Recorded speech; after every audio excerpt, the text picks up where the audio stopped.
Great leaders are those who make their partners shine. Hey, but shine doesn't always mean spinning us into crazy fancy steps, right? Hi, I am Carolisa Kumar, and in today's video, I want to talk about what makes a great leader in social dancing from the perspective of a follower who has been on the scene on and off since 2017. And trust me, I've seen both the sparkle and the shade. I still remember the first time it all started. Back in 2017, I was waitressing and in the UK at an Indian restaurant. One of my colleagues, who was another waiter at that place, um, got into conversation with me and told me you should come to the dance class. And I then realized that he was also the same university student from the same student from the university that I was going to.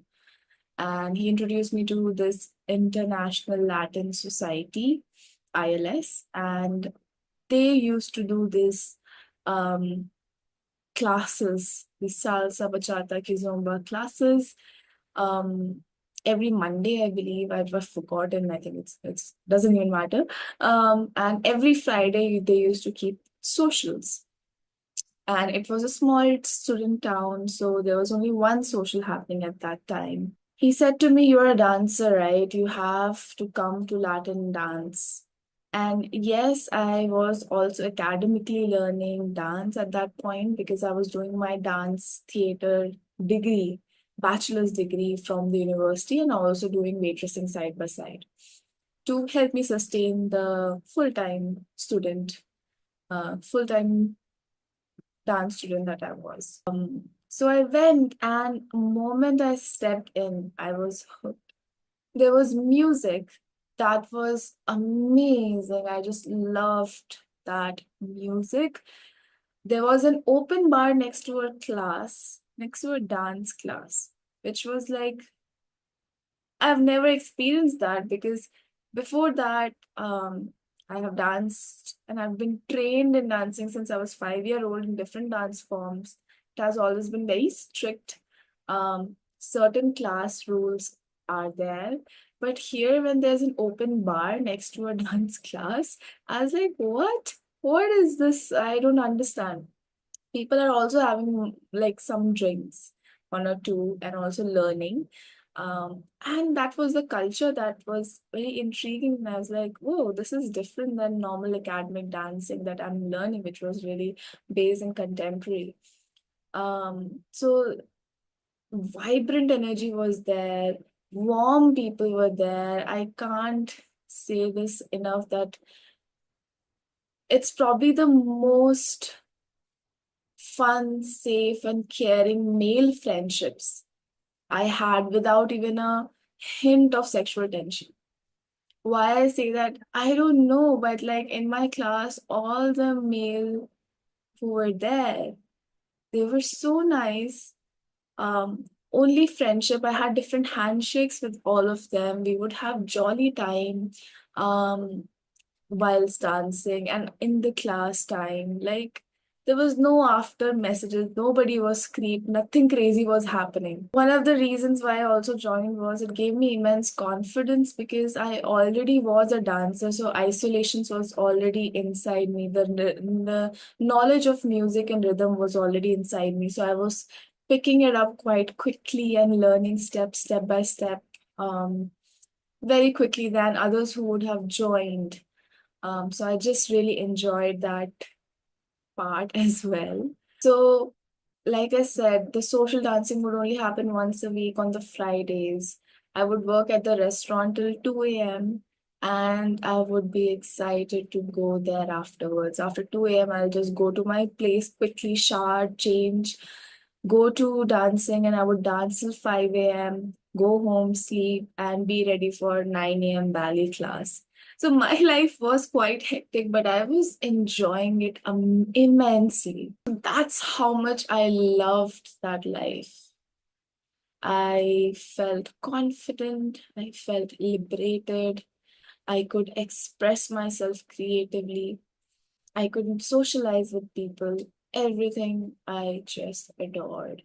But when I moved back to India and got back into socials in 2022, things shifted. Different people, different culture, but the same dance. When I say different culture, it's of course Indians learning the Latin culture through their dancing in an Indian setting with a different perspective. Um, it's not something in India that was that has a long heritage. It's a borrowed culture from outside. um and everything shifted because I shifted back to New Delhi, which is the capital. There's a lot of underlying factors that is there. I think all these underlying factors I would also like to talk about in the followers side of the video that I will make in future. This is mostly prominent for the leaders. So now with all my experience, training, and a more critical lens from being both professional dancer and dance academic, I started observing, like really observing. When I say academic dancer and a professional dancer, it's because by that time when I was back to India, I had done a bachelor's in dance theater and advanced dance practice, which was my master's in dance. So my university shaped me, my all the assignments that I've done, the study that I've done in dance. I was coming with a certain perspective, critical perspective even, more observer, because that's what a dance critique they made me into.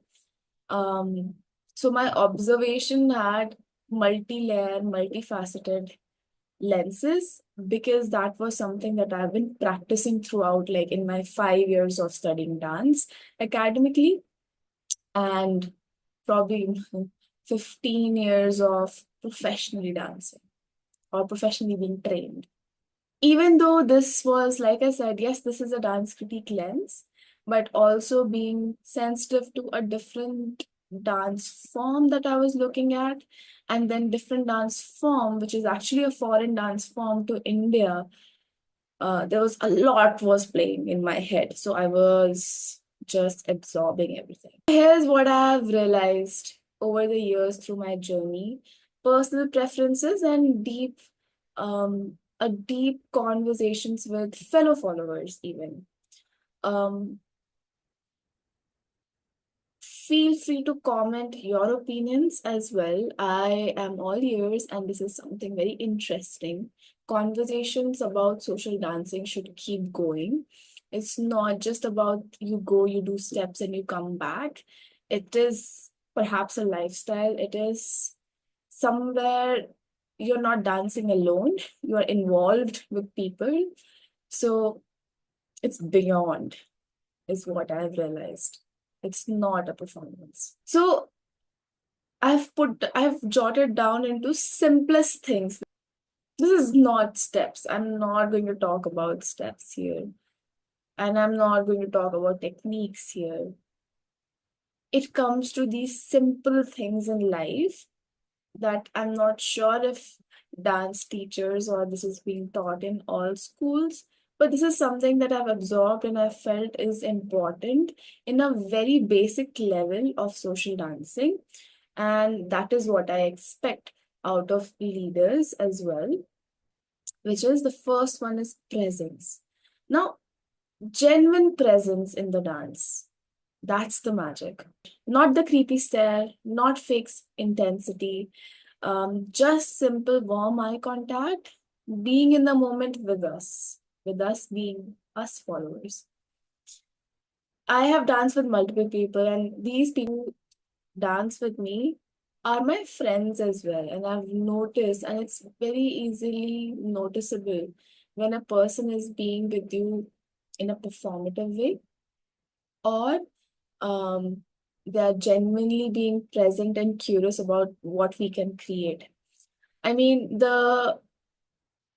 yes, there is the extreme side of this as well, where people are coming to practice. But know that even if you're practicing with someone, that someone is also a human being. Okay. And someone cannot be used as an object whilst dancing. You have to give that respect to them by being present with them. And when you are present with them, you will feel it, even though it's just basics of any dance form, any Latin dance form, which is a partnered work, you will feel it. It's beyond. Second is connection, smiles, safety. So it's a process. Connection, smiles, safety. Now, I don't know, this is a very simple thing. Wherever there's a laughter, there's an ease. Now, I'm not asking a leader to be a stand-up comedian. When you are really connected, the laughter flows. You feel seen, understood, and above all, safe. And when we feel safe, we open up, we express more authentically, we play, we style. So, leaders, I mean, I'm going to talk about this in the followers video as well. Because somewhere followers are also someone who should make connection. But since this video is about leaders, how are you asking someone? You genuinely asking someone, what is your intention behind? Are you observing before the environment as well? Basically, genuine presence.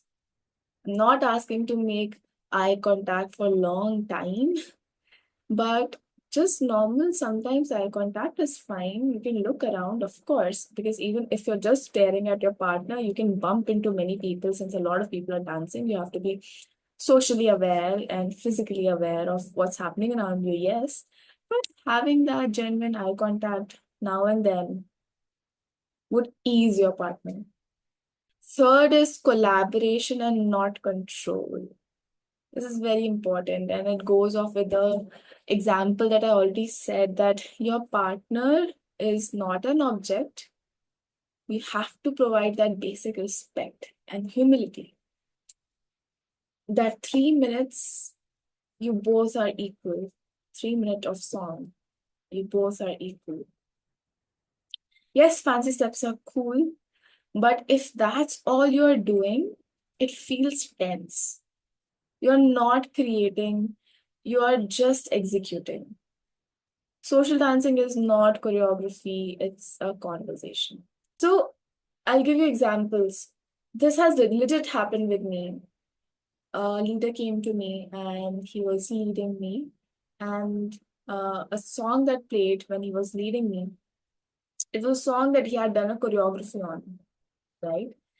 And suddenly he's like giving me leads, and then he said, "No, no, no, after this step, and I want you to do this step." And I was like, okay.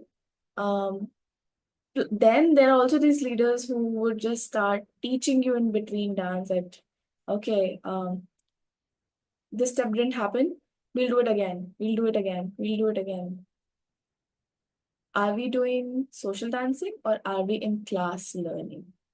If you're there with a person, yes, of course. I mean, you can bring out the elements that you want to practice, but be respectful enough that is a selfish reason. Social dancing is a chance to connect in that moment of time. And if you're repeatedly asking someone to do the movements that is in your head, that is not really collaboration, that is a control, that is a domination. You're dominating them. Why? Is the question that you need to ask yourself. Do you need to be that tense, that stressful in that moment of time? Can that thing happen in the classroom? Of course, when you go to a social dancing, a school goes together, there's different dance schools, and one dance school is going together. Maybe if you're so tense about one step, and if there's another follower that was there in the class, maybe you can ask them one of the dance and be like, can we practice this song for the thing that we learned in class? And if the answer is yes, you got your time, got the time to practice. And of course, I also understand that they are your comfort zone. But again, you can't go to someone new and ask them to behave in a certain way. right? So be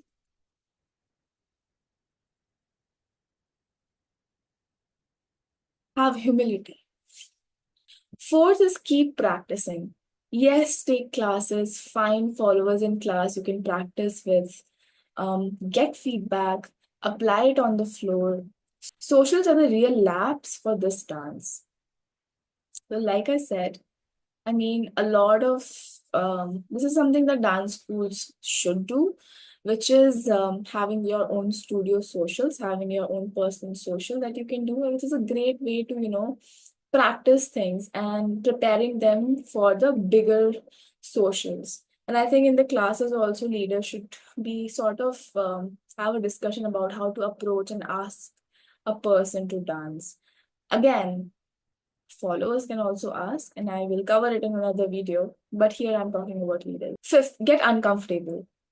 My current salsa teacher says something really beautiful, which is you will always have comfort zone in socials, which will be your anchors. But when you're dancing with someone new and it feels off, don't run, don't freeze, adapt. Find a way to connect, not just perform. It's almost like life, right? When everything is going smooth and you're really happy, but a situation pops up and it's hard, and you're trying all the escapist methods to deal with it, and you sort of somehow suppress it or blur it out of your life at that moment of time, but then the same situation comes and it repeats and hence becomes a pattern. Similarly, in socials, if you're feeling uncomfortable with someone, adapt. Like, what is happening? Because the more you dance with different kind of people and understand how to dance with different kinds of people, the greater dancer you become. Greater, like, I mean, social dancing is beyond. It's I how to explain this? It's it's multi-dimensional itself because there's partner work involved. You have responsibility of yourself and the other person as well. And it is both ways, right? A follower also has responsibility to control their weight, where their weight is shifting. They need to control in order to avoid injuries. And so is its leader's job to um, lead them in with the correct technique so that no injury happens.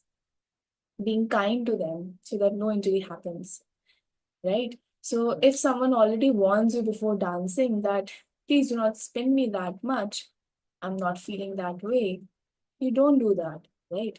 It's a simple thing.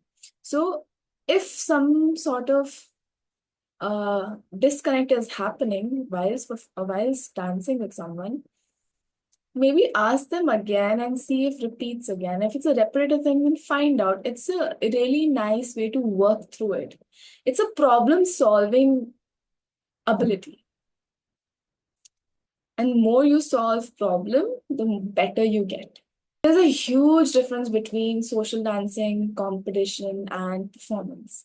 In performance, you're putting on a show. In socials, you are building a shared moment, one dance at a time. That's why, as followers, we remember the leaders who made us feel, not just the ones who just made us spin. If you're a leader watching this, I hope you walk away with something to reflect on. And if you're a follower, let me know in the comments what you look in a dance partner. Like, share, and subscribe if you enjoyed this deep dive. And I'll see you in the next video. Until then, take care of yourself. Bye bye.